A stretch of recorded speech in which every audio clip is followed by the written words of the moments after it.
সন্তান, তুমি আমাকে চাচা বললে কেন? বললেন আমার পিতার নাম হচ্ছে নূহ আলাইহিস সালাম। আমার পিতা বলেছিলেন বাবা শামস, তুমি আবার এমন একজন নবীর হাতে জিন্দা হয়ে আবার দুনিয়ায় তুমি ফিরবে। বলে আল্লাহু আকবার। সুতরাং এক নবী আর এক নবীর ভাই। এই জন্য আমার আব্বা যদি আপনার ভাই হয়ে থাকে, দিনী ভাই, তাহলে আমি আপনাকে কি বলে ডাকবো? বললেন চাচা বলেই তো ডাকতাম।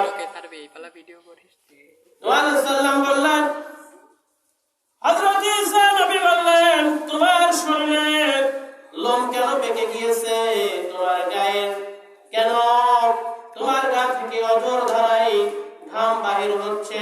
তোমার পিতার আমলে তো মানুষের চুল দাড়ি পাকতো না। নূহ আলাইহিস সালামের জামানায় মানুষ বেশি দিন বাঁচত, কিন্তু মানুষের এই চুল দাড়ি কাঁচা থাকতো, পাকতো না আমাদের মতো। বলে আল্লাহু আকবার।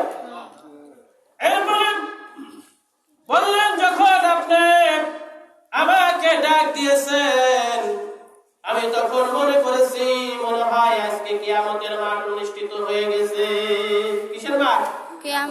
কিয়ামতের মাঠ। আমি আগেই বলেছি যে কিয়ামতের ভয়াবহ দৃশ্য দেখে অনেক নবী রাসূল পর্যন্ত দুনিয়ায় কেঁদে গেছেন।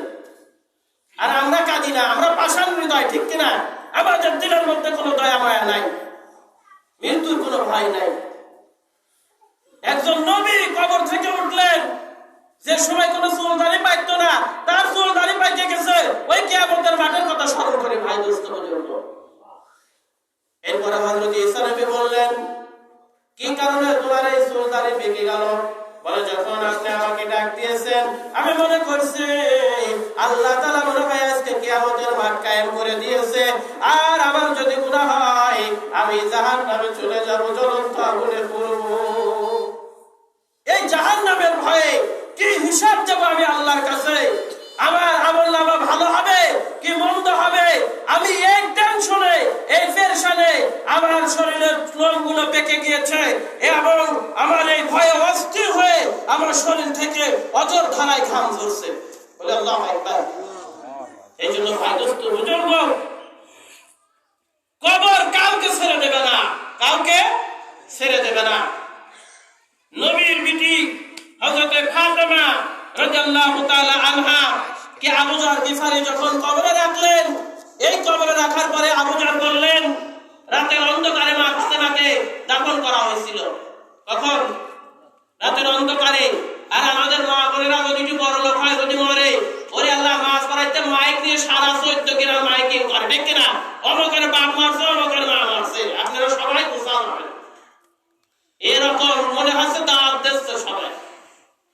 এইগুলো করা না জায়েজ কাজ, ঠিক কিনা? যত তাড়াতাড়ি সম্ভব মহিলাদেরকে পর্দার সহিত, মহিলাদের দুনিয়াতে যেমন পর্দা, মৃত্যুর সময় পর্দা রয়েছে, বলুন না সুবহানাল্লাহ। ওই রকম মহিলাদেরকে সুন্দর করে দাফন কাফন সারতে হবে, এই মাইকিং করে লোক টাকার জন্য না, ঠিক কিনা? মহিলাদেরকে পুরুষ লোক দেখতে পারবে না। আর আমরা তো যাইয়া একেবারে দেবরে বাসুরি সবাই দেখা শুরু করে দিই, বলেন না আলহামদুলিল্লাহ। এই জন্য ভাই দোস্ত বুজুর্গ, মা ফাতেমাকে যখন আবু যর গিফারি কবরে রাখলেন রাতের অন্ধকারে, ওই কবরের মধ্যে আবু যর দাঁড়িয়ে কাঁদছে আর বলছে, হে কবরের মাটি, এমন একজন ব্যক্তিকে রাখলাম, এমন একজন নারীকে কবরের মধ্যে রাখতেছি, কবরের মাটি বিশ্বনবী জনাবে মুহাম্মদুর রাসূলুল্লাহ সাল্লাল্লাহু আলাইহি ওয়াসাল্লামের কন্যাকে, যে নবীজি তার এই মেয়েকে সবচেয়ে বেশি আদর করতে ভালোবাসতো, সেই ফাতেমাতুজ জাহরাকে রাখতেছি। খবরদার ফাতেমার সাথে বেয়াদবি করিস না। কবরের মাটি কোনো আযাব, কোনো জবাব দেয় না। এরপরে আবু যর বললেন, হে কবরের মাটি, কাকে রাখতেছি জানিস নাকি? জান্নাতে যুবকদের সর্দার হযরত হাসান হুসাইন রাদিয়াল্লাহু তাআলা আনহু এর আম্মা জানকে রাখছি, খবরদার বেয়াদবি করিস না। হে কবরের মাটি জবাব দেয় না।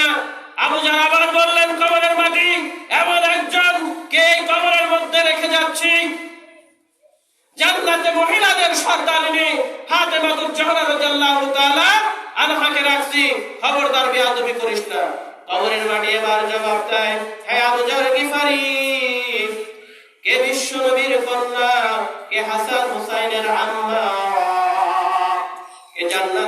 মিলাদের সরদারিনী, আমি কবরের মাটি এইটা দেখি না দেখি না দেখি না, আমার কবরের মধ্যে জেনে কামল নিয়ে আসবে, সে আমার ভালো ব্যবহার দেখতে পারবে আবু জার গিফারি রে। আর যে বদামল নিয়ে আসবে সেও আমার মজা দেখতে পারবে, আমি যে কত বড় ভয়ঙ্কর, কত বড় ভয়ঙ্কর, কত প্রকারের শাস্তি দিতে পারে ওই ব্যক্তি দেখতে পারবে। এই জন্য ভাই দোস্ত বুজুর্গ, আপনাদের কাছে আমার সময় অনুরোধ, আমরা দুনিয়াতে এসেছি সামান্য সময়ের জন্য, আবার চলে যাব। এই সময়টুকু যদি আমরা নামাজ কালাম পড়ে যদি আল্লাহ তাআলার সান্নিধ্য অর্জন করতে পারি তাহলে আমাদের জন্যই মঙ্গল হবে, ঠিক কিনা? এই জন্য আল্লাহ যেন আমাদের দোয়াকে কবুল করেন এবং আজকের এই কোরআনের মাহফিলকে যেন কবুল করেন।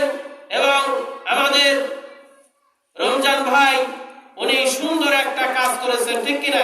কোরআনের মাহফিলের আয়োজন করেছেন যাতে মানুষ শুনে শ্রবণ করে যদি একটা আমলও করতে পারে তার এই একটা আমল নাজাতের কারণ হয়ে যাবে, ঠিক কিনা?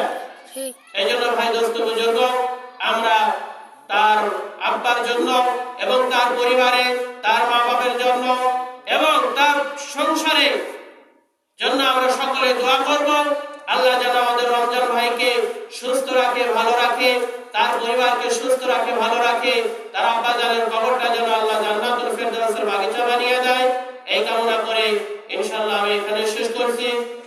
তৌফিক ইল্লা বিল্লাহ, সাল্লাল্লাহু আমিন।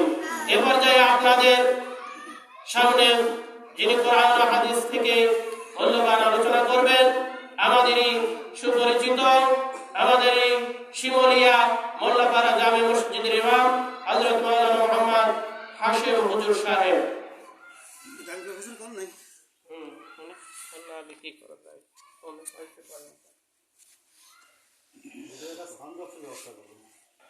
ভিতরে কথাগুলো বাইরে